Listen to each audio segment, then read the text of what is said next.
Welcome to the Vitality Cast webinar. We want to welcome you today. We have a great broadcast for you, the compliant way to offer products to patients.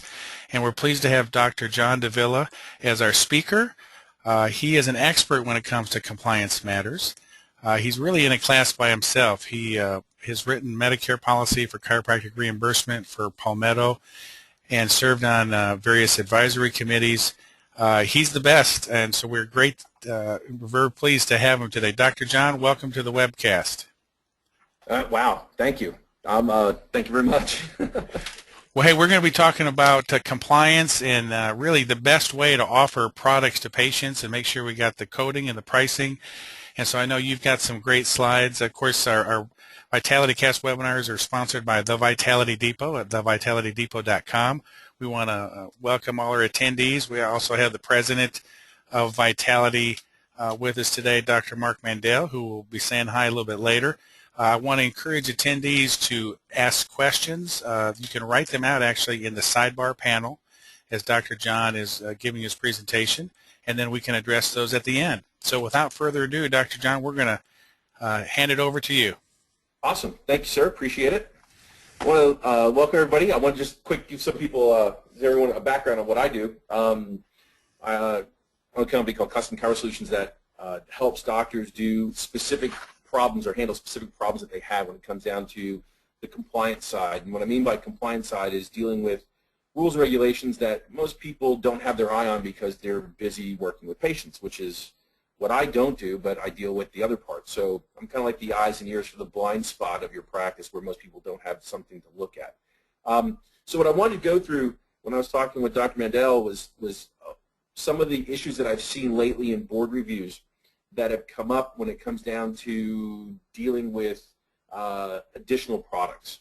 And a couple months ago we had this conversation. I came up with this idea for him, and he loved it, and we went through the slides a couple times, and this is exactly what you need to do. So this is not going to be Sales 101. This is going to be more about how to include what you need in your notes in order to take away any liability there might be in someone thinking your marketing is non-compliant. And when it comes down to dealing with a patient specifically, not necessarily marketing externally, but within internal issues within your office. So let's go through real quick. Obviously, I know sometimes the compliance thing can be really boring, and I'm glad we have quite a few people show up for today. But I'm going to try and make this interesting and applicable. So when you're done with this, when you get back in, from lunch and you want to go back in your office, you can actually do this specifically for your office. So I'm going to make it exciting as the topic can be, but we're going to try and make it fun also. That way you can use this information and get it put into your office. So this is where it all starts. We know it all starts in the search for the truth. And when we say the search for the truth, what we mean is we're trying to find how to do things in order to, A, make them so that no one asks for money back, B, make more money, and C, create more free time. Obviously, those things are obviously connected, but sometimes we'll settle for something called the quicker way.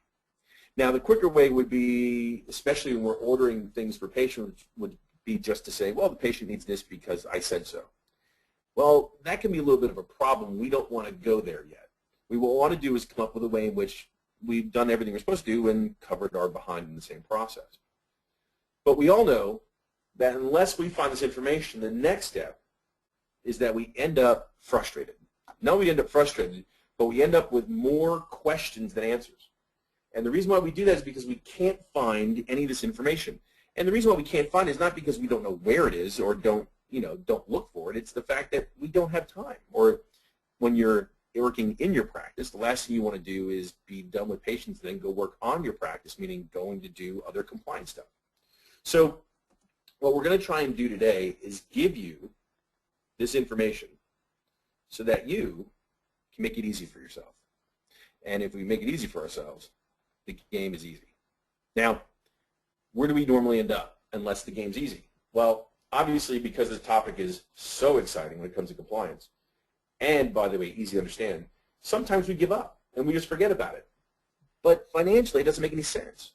And why doesn't it make any sense? Well, it doesn't make any sense because we end up in a place where we're making less money but doing more work. And that's totally opposite of what our goals were when we started, which was to have more free time, make more money, and actually be compliant. Because we all know if we get paid once and don't have to talk about it again, we're making good money that way. So what's the first step? This is it. It's understanding the difference between necessity and appropriateness. Now, I could make one an apple and one a rock. That's how much different they are. Totally different. Let's go through it real quick. Let's understand the difference between the two.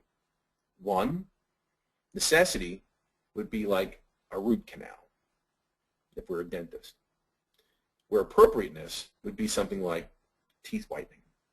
Now, it's important to understand the difference because we know that just because something's appropriate doesn't mean it's medically necessary. And it's important to understand the difference because there's a level there that we have to meet. And that level in chiropractic is a functional loss or improving a functional loss. Now, we hear a lot about that when it comes to Medicare, and we're going to talk about Medicare's medical necessity policy in a second because all the insurance companies use them. They all use these medical necessity policies, and they all rip it off from Medicare. And because they do, we have to look at necessity versus appropriateness as a general term, no different for adjusting as we would, strapping or taping or TENS units or anything else, or exercise for that matter. So why do we have to do this? Well, it's because of this. Last couple of cases I've dealt with in working with defense cases, we've been in front of board reviews. And these boards are asking questions like, well, why did you order this service? And how come you're doing this? And why are they asking these questions in the first place? Well, it's simple. And it's called appropriateness.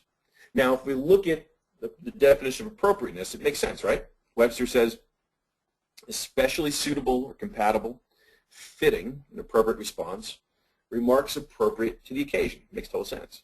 But if you pull up the Florida Board's definition of what you should be looking at when it comes to appropriateness, just for an example, we see this. Exercising influence on the patient or client in such a manner as to exploit the patient or client for financial gain of the license or of a third party, which shall include, but not limited to, the promotion or sale of services, goods, appliances, or drugs. So in order to be able to avoid this whole issue about exploiting a patient, we need to create appropriateness for the services that we're going to offer to the patient, especially goods or appliances. So with boards making comments like these, and usually hidden somewhere in their ethics rules, we have to be able to say to ourselves, well, how do I make these things appropriate? And, and if we have a good insurance company, well, how do I go one step further and make them, instead of teeth whitening, how do I make them a root canal? Well, let's go through that because we have the ability to do it. So first step is understanding what is the Easter Bunny slide. Now, everyone knows the Easter Bunny, but I guarantee you no one's ever seen a bunny lay an egg before. Now, here's what it is. The patient must have a significant health problem in the form of a neuromusculoskeletal condition necessitating treatment. And the manipulative services rendered must have a direct therapeutic relationship to the patient's condition.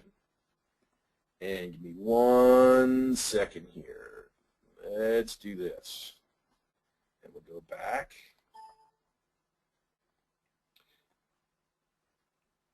There we go. The patients, there we go. Manipulative services rendered must have a direct therapeutic relationship to the patient's condition and provide reasonable expectation of recovery or improvement of function. Now that's Medicare's definition. Now what's funny is Blue Cross, Aetna, Cigna, they've all adopted this almost word for word. So we can pull this into different pieces. We have the fact that we must have something neuromusculoskeletal, meaning maybe subluxation, and we must give an adjustment or give a treatment that has direct relationship to improvement of the patient's function. Now, function in some services may be pain. Function in other services may be their ability to do ADLs. Now, why is that important to know? Well, it's important to know because depending on the service, the expected improvement may be different from another service. Now, let's take a look. What do we need to come up with? Well, the first thing is we have a patient and they present with, let's say, the following. They have a pain diagnosis. They have a structural instability case, some issues like that, like sprain strain, or reduced disc space, things like that. They also have muscle weakness or a functional loss. Now, if they have a functional loss, we could make this about their ability to do certain things. Now, if we examine this patient, this is what we come up with. We see these all the time, and it's fine, and it's common. Sometimes we don't write it all down, and that's where the problem is. So if we see these issues and we write them down, it could be, pretty simple. But some of us don't really want to spend that much time doing that stuff. So at the end, I'm going to show you how to be able to make a couple shortcuts. So let's move forward.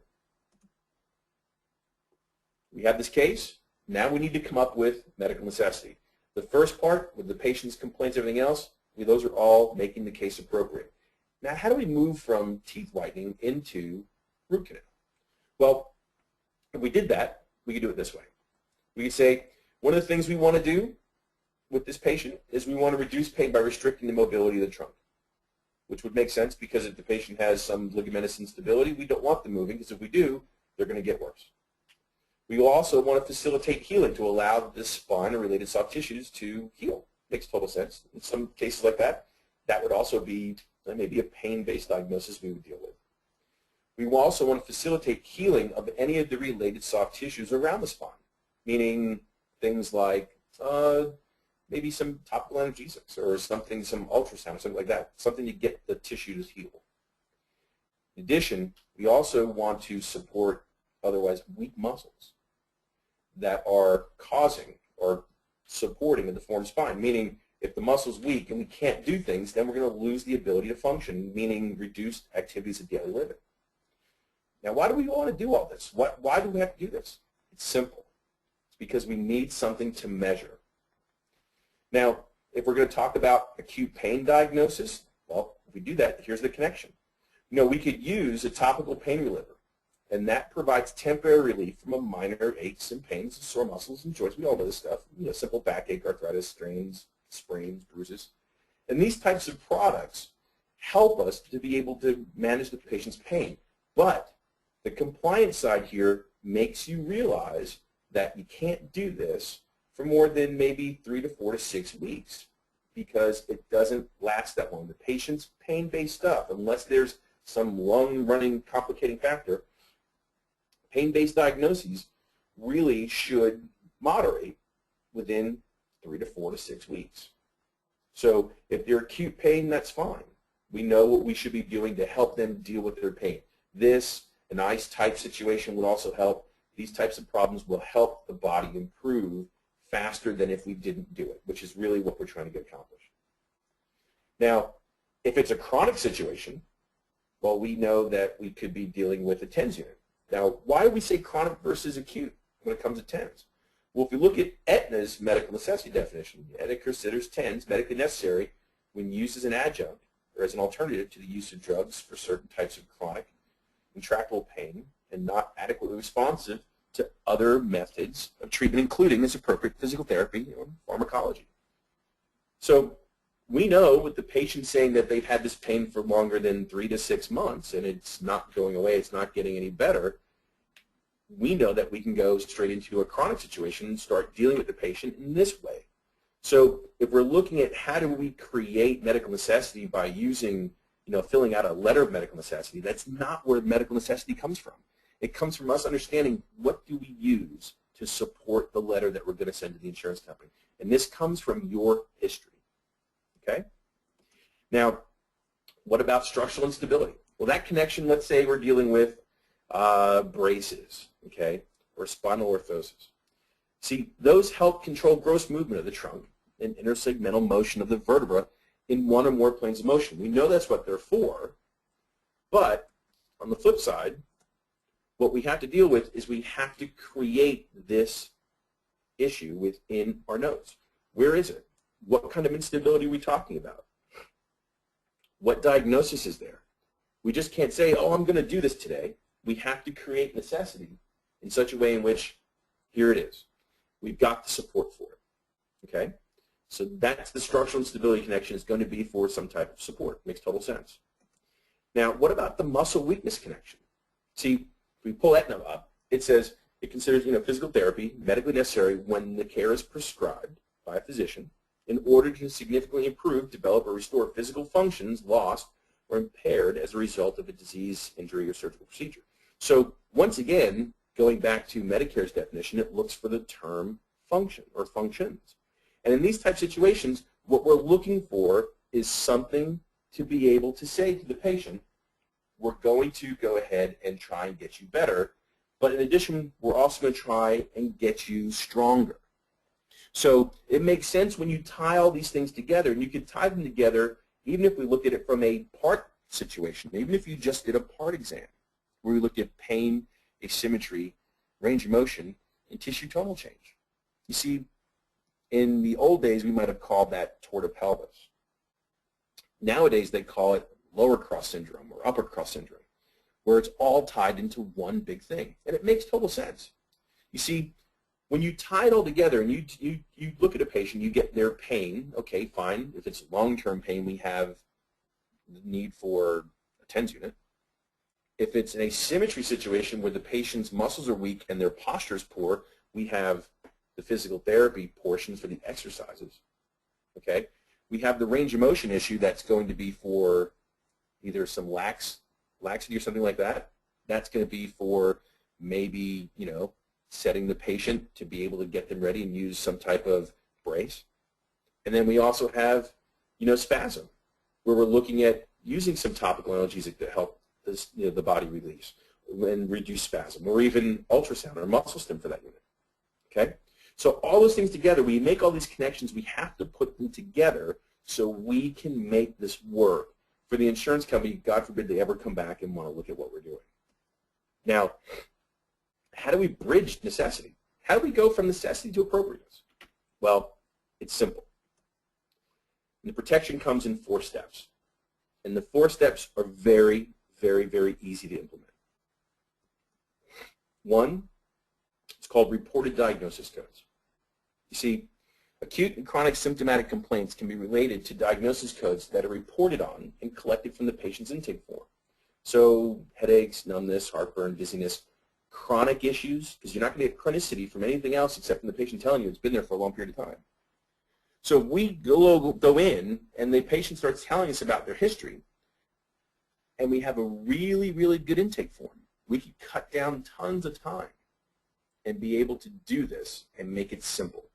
Get the information, we've got it, we can move on. We don't have to keep killing this horse and killing it over and over again in order to get all this information. Once we got it, we can move on. So number 1, have a good intake form and get really, really good background down on the patient to help us with chronicity.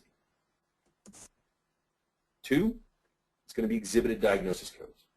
See, exhibited diagnosis codes are ones that are directly related to a particular treatment and comes from your physical exam. Okay?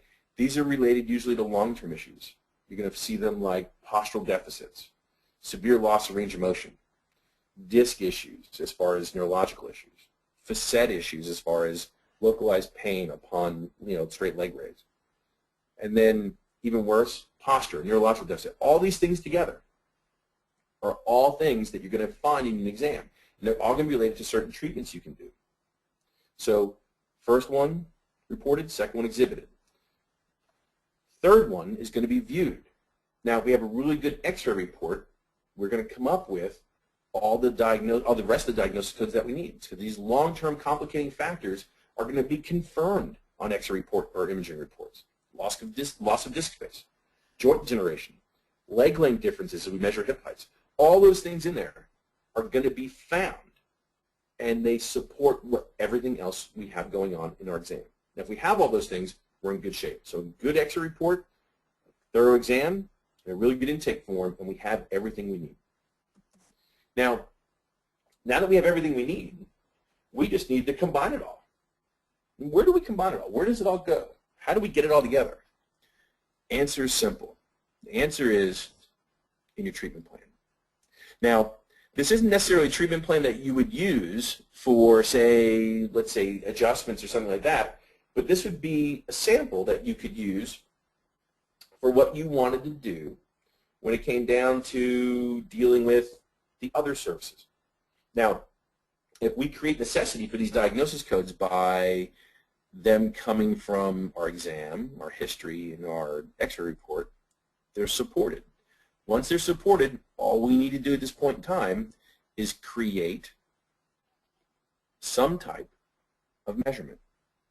And that's what they're looking for.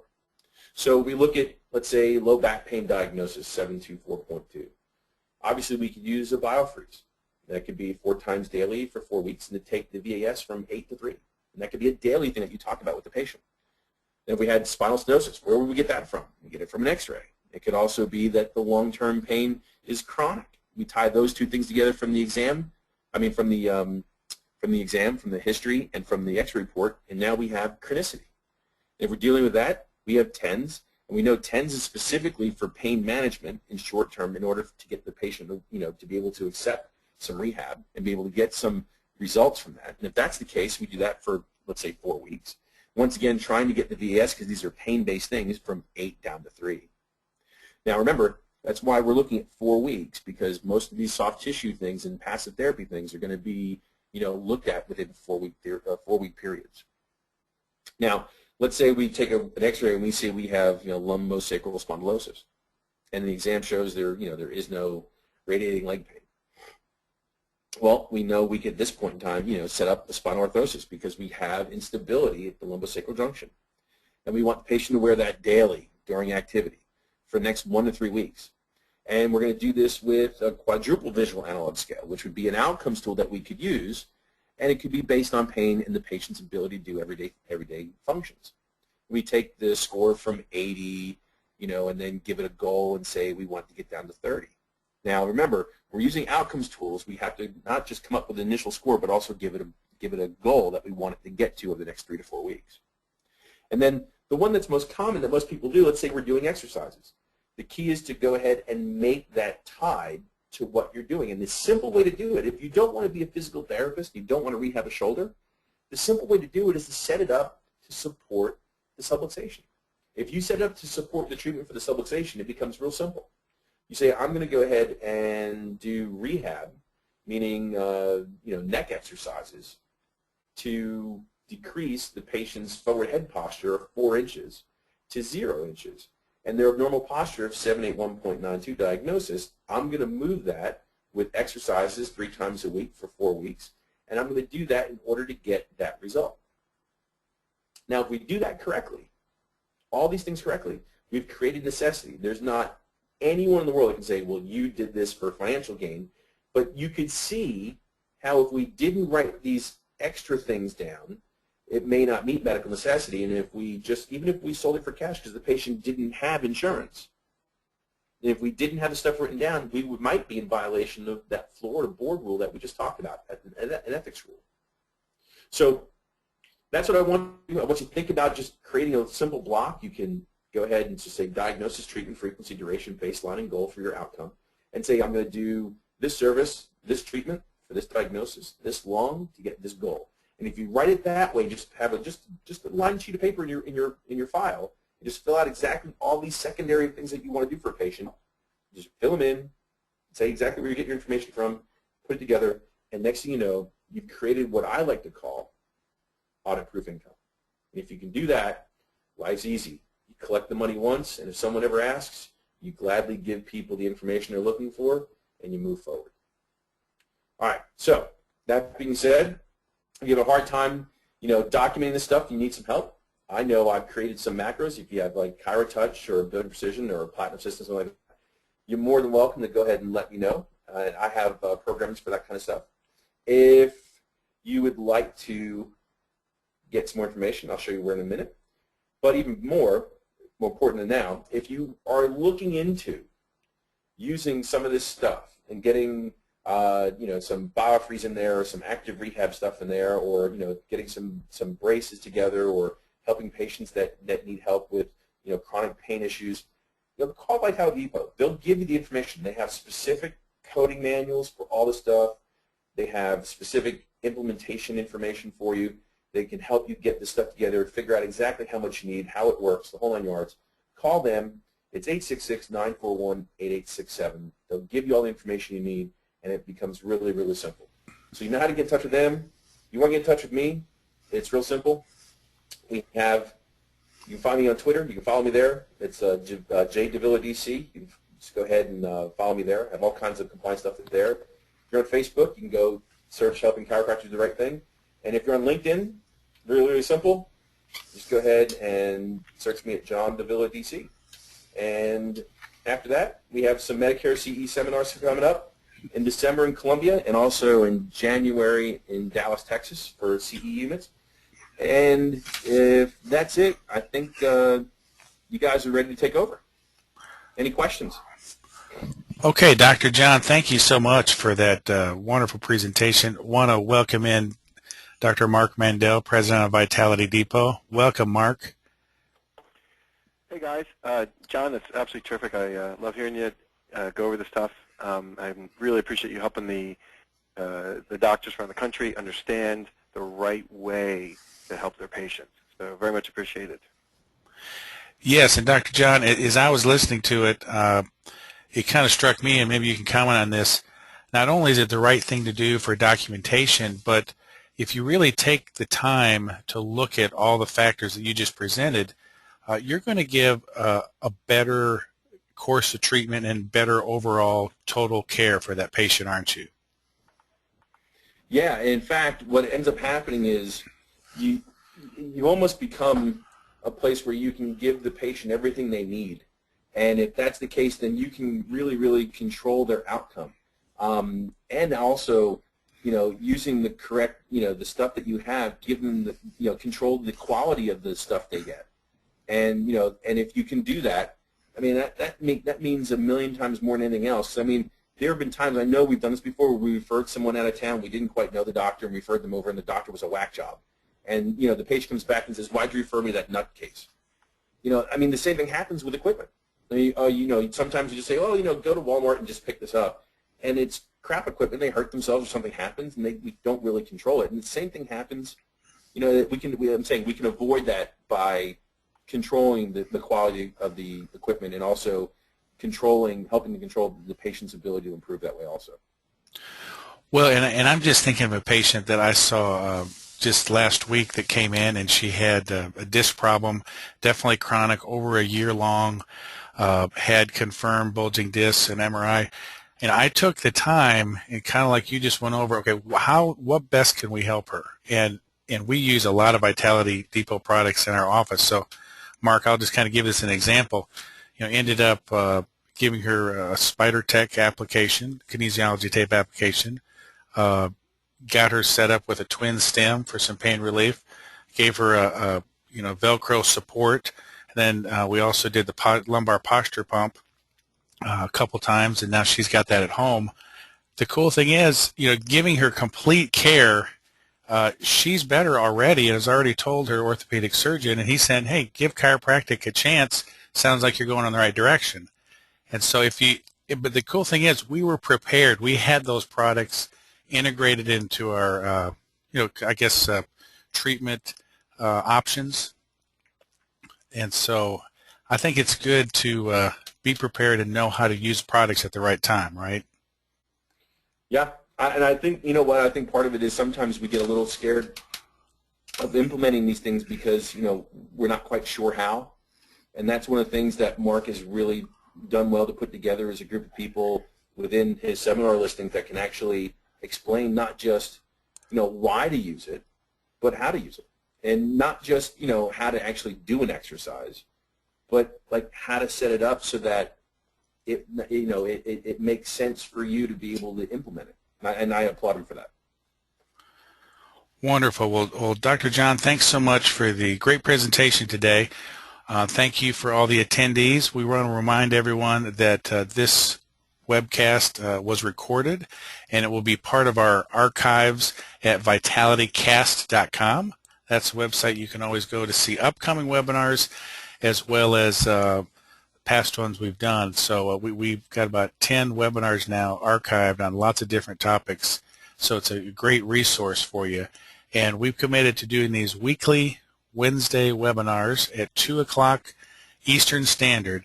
And Dr. Davila, I hope we can have you on sometime in the future because coding is something that is very important, and we appreciate your expertise in this area. You got it. Just let me know. I'd love to do it. Okay, thanks so much. Thanks for everyone attending. Have a great day. Bye-bye.